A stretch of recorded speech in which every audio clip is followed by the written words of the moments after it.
कि यही उपदेश जब इन्हें कोई आयु में वृद्ध बुजुर्ग व्यक्ति देगा तब इनकी ज्यादा समझ में आएगा। तो भगवान को शरशैया पर पड़े पितामह भीष्म की याद आ गई। भगवान बोले भैया चलो पितामह से मिलने चलें। तो भगवान समस्त पांडव परिकर को लेकर के कुरुक्षेत्र पधारे।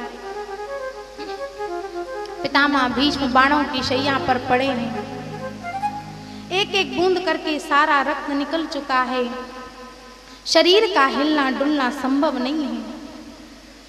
असहनीय पीड़ा है। और दृष्टि खोल करके जब देखा तो पूछा, सामने अर्जुन दिखाई पड़े।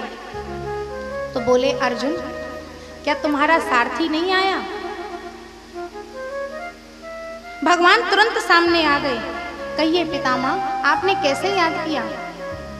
पितामह भीष्म बोले अर्जुन इनको पहचानते हो? अर्जुन बोले पितामह भला इनको कौन नहीं जानता? अच्छा तो बताओ कौन है? बोले हमारे मामा वसुदेव के पुत्र वासुदेव कृष्ण हैं। पितामह भीष्म मुस्कुरा पड़े।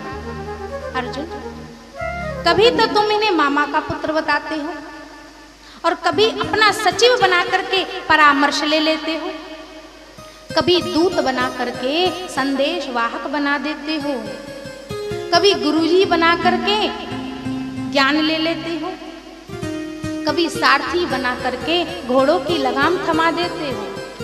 कितने संबंध हैं तुम्हारे?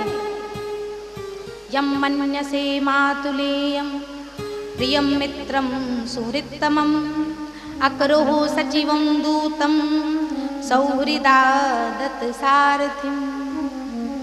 धन्य है प्रभु, आपके प्रेमी आपको जो बनाते हैं आप वही बन जाते हो। पितामह भीष्म कहते हैं क्या क्या नहीं बनाया तुमने? भीष्म ने कहा प्रभु अब एक अंतिम इच्छा मुझ दास की भी पूरी कर दो। कहिए पितामह आपकी क्या इच्छा है? तब पितामह भीष्म ने कहा प्रभु ये शरीर आपके दर्शन की इच्छा में ही पड़ा था, प्रतीक्षा में ही पड़ा था कि जब तक आप नहीं आओगे तब तक मैं जाने वाला नहीं हूं। और प्रतीक्षा कराते कराते आज आप आ ही गए। अब थोड़ी सी प्रतीक्षा मैं भी आपसे कराना चाहता हूं। मैंने आपकी बहुत प्रतीक्षा करी है प्रभु, अब थोड़ी सी प्रतीक्षा आप भी करिए। वैसे तो मृत्यु अपनी इच्छा से नहीं होती, क्योंकि यदि इच्छा से ही मृत्यु होती ना तब तो कोई मरना ही नहीं चाहता। पर पितामह भीष्म को ये अधिकार प्राप्त है, उन्हें इच्छा मृत्यु का वर प्राप्त है। वो जब तक ना चाहें मृत्यु भी उन्हें मार नहीं सकती। भगवान ने मन में सोचा भैया ये अच्छी ड्यूटी लगा दी हमारी, अब ना जाने कौन से सम्मत में ये जाने का विचार बनावे और कब तक मुझे खड़ा रहना पड़े। और भगवान ने जहां थोड़ा सा